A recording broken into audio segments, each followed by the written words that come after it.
Okay, I want to talk about the Hillary email scandal, okay?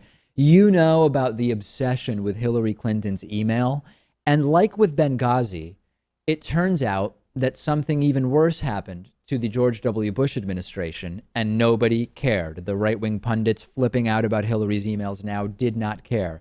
Right wing media flipping out about Hillary Clinton's emails now, and the politicians, they did not care because between 2003 and 2009, the Bush White House lost 22 million emails. Now, these were not emails about whether there's gefilte fish that has been brought in and passed whatever trade situation was causing an issue with gefilte fish that Hillary Clinton once emailed about.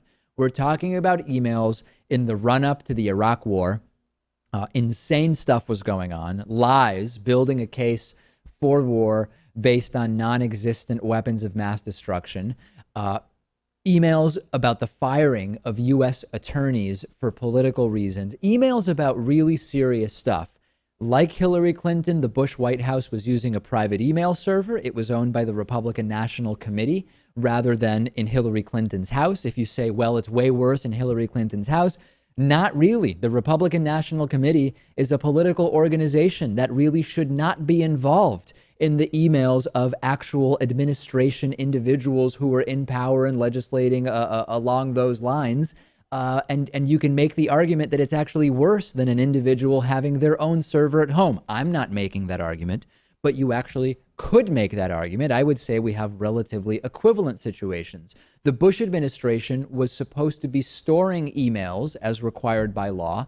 They did not do that. When the Bush administration was asked to comply with a congressional subpoena, they refused and did not provide many of those emails. Unclear to me whether it's because they weren't storing them to begin with or because they just were refusing to comply. Researchers looked at the data from these 22 million missing emails, and they found a very suspicious pattern, including periods where there were no emails at all available from the office of Vice President Dick Cheney and other officials.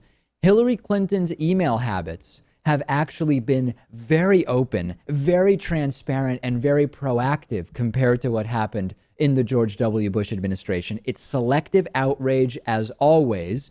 And why did I mention Benghazi? Well, because we have the exact same situation with Benghazi. The 4 very tragic deaths in Benghazi under the secretariat, I don't even know what to call it, while Hillary Clinton was Secretary of State, have been the focus of countless investigations, millions and millions, maybe at this point, tens of millions. I'm not even sure how much money, how much taxpayer money has gone into these hearings over Hillary Clinton's handling of the Benghazi issue.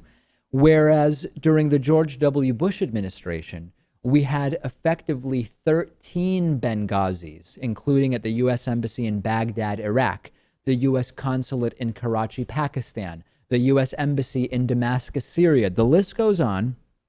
No hearings, no allegations that Condi Rice or Colin Powell needed to be pulled in to these hearings because clearly they were complicit in the murder of Americans.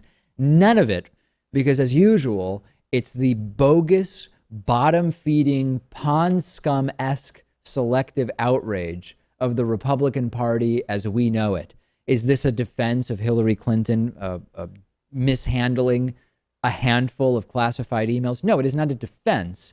It's an exposition of the total hypocrisy and double standard that is applied when it is a Republican rather than a Democrat who engages in this type of behavior. Warby Parker is offering a free 5-day home try-on to give you the opportunity to check out their glasses. I personally wear Warby Parker glasses when I'm not wearing my contact lenses. And I also started with one of these free at-home try-ons of 5 pairs of glasses. You can get your free home try-on and support the David Pakman Show at warbyparkertrial.com/TDPS.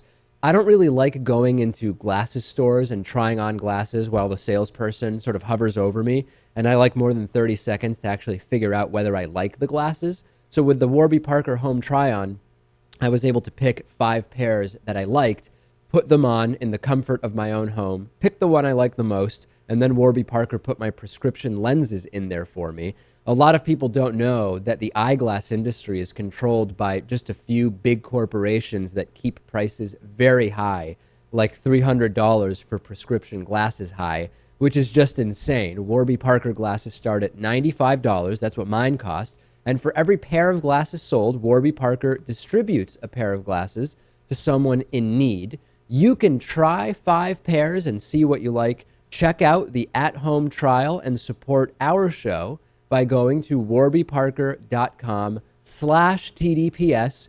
It costs nothing.